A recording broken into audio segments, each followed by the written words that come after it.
স্বাগত আরেকবার খাতুনগঞ্জ থেকে মতিঝিলে। আজ আমরা আলোচনা করছি আকাশপথের অভ্যন্তরীণ রুট নিয়ে। এই নিয়ে আলোচনা করতে আমাদের সাথে স্টুডিওতে রয়েছেন এপিক এর প্রধান নির্বাহী কর্মকর্তা এবং এভিয়েশন বিশেষজ্ঞ ইমরান আসিফ। জনাব ইমরান আসিফ, আপনাকে স্বাগত জানাচ্ছি অনুষ্ঠানে আরেকবার। আমরা বিরতিতে যাবার আগে কথা বলছিলাম, আপনাকে বলছিলাম যে এই যে অবস্থা আছে, আমরা বলছি যে অনেক লোকবল সংকটের কথা বলছি, আমাদের ইন্ডাস্ট্রি সেভাবে এখনো যথেষ্ট ম্যান পাওয়ার নাই। তো আমি যেটা জানতে চাচ্ছিলাম আপনার কাছে যে তাহলে কেন এত কিছু পরেও আমাদের নতুন নতুন এন্টারপ্রেনার আছেন, উদ্যোক্তা আছেন, তারা এই ব্যবসা আসছেন কেন? ইনিশিয়ালি আপনি দেখবেন যে যারা এই সেক্টরে ইনভেস্ট করতে আসছেন তারা কিন্তু অনেকেই সার্ভিস ওরিয়েন্টেড বিজনেস ব্যাকগ্রাউন্ড থেকে আসছেন না, তারা ম্যানুফ্যাকচারিং ব্যাকগ্রাউন্ড থেকে আসছেন বা অন্যান্য ব্যাকগ্রাউন্ড থেকে আসছেন। এটাতে যেটা হয় যে ম্যানুফ্যাকচারিং ব্যাকগ্রাউন্ড থেকে এসে সার্ভিস ওরিয়েন্টেড একটা বিজনেসে যেসব ইনট্যাঞ্জিবল ইনভেস্টমেন্ট করার প্রশ্ন আসে, এটা কিন্তু প্রথম 2-1 বছর এক্সাইটমেন্টের জন্য, নতুন একটা ব্যবসা শুরু হচ্ছে, এয়ারলাইন খুব গ্ল্যামারাস একটা অপারেশনের প্রশ্ন, সেই এক্সাইটমেন্টের জন্য হয়ে যায়। বাট যখনই এটা সিরিয়াস একটা লেভেলে যাওয়া শুরু করে, যেখানে আমাদের প্যাসেঞ্জার কমিটমেন্টের জন্য, সার্ভিস কোয়ালিটির জন্য ইনট্যাঞ্জিবল ইনভেস্টমেন্টগুলো করার প্রশ্ন আসে, এবং যারা ম্যানুফ্যাকচারিং ব্যাকগ্রাউন্ড থেকে আসে তারা কিন্তু এভিয়েশনের যে রেগুলেটরি ইম্পর্টেন্সটা, কমপ্লায়েন্সের যে ইম্পর্টেন্সটা, এটাও কিন্তু তৎক্ষণাৎ বুঝতে পারেন না। পৃথিবীতে আমার ধারণা যে এয়ারলাইনের থেকে বা কমার্শিয়াল এভিয়েশনের থেকে বেশি রেগুলেটেড কোনো ইন্ডাস্ট্রি ব্যবসা পৃথিবীতে নাই। আচ্ছা, কারণ এখানে লোকাল রেগুলেশনস প্রিভেল করে, ইন্টারন্যাশনাল রেগুলেশনস প্রিভেল করে, রিজনাল রেগুলেশনস প্রিভেল করে।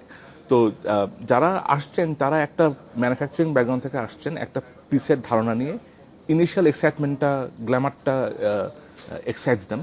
এর পরবর্তী সময়ে যখন স্কেল আপ করার প্রশ্ন আসে, আমরা যখন একটা এয়ারলাইন বড় হওয়া শুরু করে, যখন কোয়ালিটেটিভ ইমপ্রুভমেন্টের জন্য ইনট্যাঞ্জিবল ইনভেস্টমেন্টসের প্রশ্ন আসে, তখন কিন্তু তারা হেসিটেট করেন।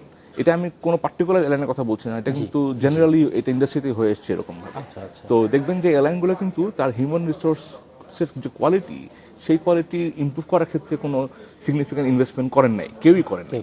তো এটার কারণে কিন্তু আপনার রিসোর্স বিল্ডিং হয় নাই। আর বিমান তো as a state own carrier একা সবার ক্ষেত্রে, সবার একা বাকি পুরো ইন্ডাস্ট্রির জন্য রিসোর্স বিল্ডিং করতে পারবে না, এটা সম্ভব নয়। বিমান তার নিজের একটা একটা একটা অপারেশন নিয়ে আছে, তার নিজের অবজেক্টিভ আছে। সুতরাং আমরা যদি মনে করি যে আমরা শুধুমাত্র বিমান এবং এয়ারফোর্সের থেকে অফিসার নিয়ে, এদেরকে নিয়েই আমরা চেষ্টা করব থাকার, সেটা কিন্তু সংখ্যায় খুব অপ্রতুল, ইনসাফিসিয়েন্ট। সেখানে এয়ারলাইনগুলো যদি নিজেরা সেই রিসোর্স বিল্ডিং এর ক্ষেত্রে ইনভেস্টমেন্ট না করেন, এত বড় ইন্ডাস্ট্রি যখন ইন্ডাস্ট্রি গ্রো করছে, সেখানে কিন্তু এই রেডিলি যতটুকু অ্যাভেলেবল ততটুকু সাফিসিয়েন্ট না। আমি আবার একটু ফিরে যাব বিমানে ভাড়ার ক্ষেত্রে, ফেয়ারের কথা বলছিলাম। যখন বাংলাদেশ বিমান তার ডোমেস্টিক রুটে অপারেশন বন্ধ করে দিল, তারপরেও যে সময়টা ছিল, সেই সময় কি আপনার মনে হয় যে যেসব প্রাইভেট ক্যারিয়ার আছে যারা যথেষ্ট সার্ভিস দিতে পেরেছে মানুষকে, বা সেখানে কোনো রকমের সার্ভিসের ঘাটতি ছিল কি আপনার কি মনে হয়? আমি আপনাকে আবারও যেটা বললাম যে আমি বিমানের re-entry into the domestic market, এটাকে খুব পজিটিভলি দেখি। আর একটা বড় কারণ, সেটা হচ্ছে 2007-08-এর দিকে যখন বিমানের আস্তে আস্তে ডোমেস্টিক অপারেশনটা শ্রিঙ্ক করা শুরু করলো, সংকুচিত হওয়া শুরু করলো, তখন 4টা প্রাইভেট ক্যারিয়ার অপারেট করছিল এই সেক্টরে। আচ্ছা, তো যখন বিমান সংকুচিত করে ফেলছে তার ডোমেস্টিক অপারেশনটাকে, তখন এই 4টা এয়ারলাইন কিন্তু অলমোস্ট ডিক্লেয়ার্ড একটা অলিগোপলি তৈরি করছিল, যে তারা এই ডোমেস্টিক সেক্টরে কতগুলো ফ্লাইট, কে কতবার, কোন কোন ডেস্টিনেশনে যাবেন এবং ফেয়ার কত হবে, সেটা একটা ইউনিফর্ম লেভেলে সেট করে ফেলছিল। আমি নিজে সেটার একটা ভুক্তভোগী বলতে পারি। আমি একটা এয়ারলাইনে গেছি, আমি গন্তব্যে যাওয়ার পরে, সিলেটে পৌঁছানোর পরের দিন শুনি যে ওই এয়ারলাইনের ফ্লাইট ক্যান্সেল, কারণ তারা ওই দিনের ফ্রিকোয়েন্সিটা অন্য একটা এয়ারলাইনকে দিয়ে দিয়েছে এবং একদিন পরে আমাকে সিলেট থেকে আসতে হবে। তো অতঃপর আমি কিন্তু পরের দিন বিমানের টিকিট কেটে চলে আসছি, তখন বিমানের সিলেট ফ্লাইটটা ওয়াজ স্টিল অন। আচ্ছা, তো যেটা বললাম আমি, যে এই যে অলিগোপলিস্টিক বিহেভিয়ার অ্যামাং দি প্রাইভেট ক্যারিয়ার্স, এটা হওয়া পসিবল অনলি তখন যখন বিমান আপনার ডোমেস্টিক মার্কেটে থাকবে না বা নাই। হ্যাঁ, তখন আমরা 4-5 জন প্রাইভেট ক্যারিয়ার মিলে এই ধরনের একটা আতাত করতে পারি, যে আমরা নিজেরা ঠিক করে নিলাম যে আমরা এই রুটে এতবার যাব। আতাত বা কার্টেলের কথা আপনি যেটা বলছেন, সেটা দেখার দায়িত্ব হচ্ছে রেগুলেটরের। এখানে তার মানে এই নয় যে একটা সরকারি প্রতিষ্ঠানকে সেখানে ব্যবসা নামতে হবে for the sake of customers interest, right? Regulatory ক্ষেত্রে দেখেন, সিভিল এভিয়েশন কিন্তু ফেয়ারের ক্ষেত্রে কোনো ডিকটেশন দিতে পারে না। আমি যদি চাই যে আমি ঢাকা চিটাগাংয়ে 2000 টাকা ফেয়ার দিব, সেটাও আমার ইচ্ছা। আমি যদি চাই আমি ঢাকা চিটাগাং রুটে 10,000 টাকা ফেয়ার দিব, সেটাও আমার ইচ্ছা। সেখানে কিন্তু সিভিল এভিয়েশনের কোনো ডিকটেশন নাই বা থাকাও থাকা উচিত বলে মনে হয় না আমার। হ্যাঁ থাকা উচিত না। আর কে কতবার কোথাও যাবে এটাও কিন্তু আপনার সিভিল এভিয়েশনে বলে দেওয়ার কোনো উপায় নাই।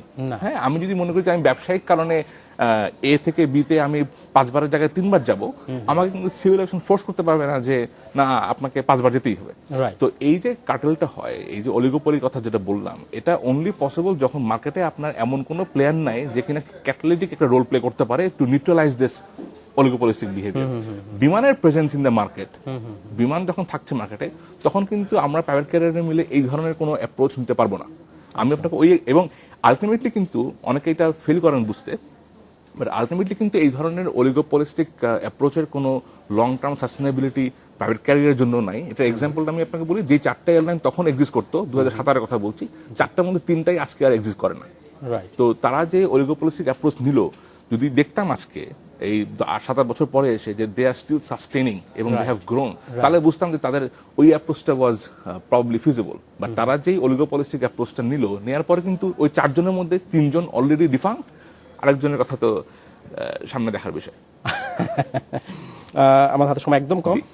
আমরা যে ক্ষেত্রে আপনাকে জানতে হচ্ছে সেই ক্ষেত্রে হচ্ছে আমরা তাহলে ঠিক এই মুহূর্তে বাংলাদেশের অভ্যন্তরীণ রুটে যদি আমাদের প্যাসেঞ্জার ক্যারিয়ার এগোতে চায়, চ্যালেঞ্জগুলো কি সংখ্যা দিয়ে বলতেন? চ্যালেঞ্জ হচ্ছে প্রথমেই একটা মাইন্ডসেট থাকতে হবে যে এখানে নিজের রিসোর্স বিল্ডিংটা খুব ইম্পর্টেন্ট, সার্ভিস ওরিয়েন্টেশন থাকাটা খুব ইম্পর্টেন্ট। এয়ারলাইন, হোটেল, হসপিটালস এগুলো সবই কিন্তু সার্ভিস ওরিয়েন্টেড বিষয়। Right. তো এখানে সার্ভিস ওরিয়েন্টেশনটা যদি ফান্ডামেন্টালি স্ট্রং না থাকে তাহলে বাকি ব্যবসা কিন্তু হবে না। এটা সবচেয়ে ইম্পর্টেন্ট। আমি যারাই আসবে তাদেরকেই বলবো যে এই ওরিয়েন্টেশনটা খুব স্ট্রং রাখতে। জনাব ইমরান আসিফ, আপনাকে অসংখ্য ধন্যবাদ। সময় সাপেক্ষে আজকে শেষ করতে হচ্ছে। Thank you so much. ধন্যবাদ। এই ছিল আজকের মতো খাতুনগঞ্জ থেকে মতো ঝেলে। আমাদের সাথেই থাকবেন, দেখা হবে আবার।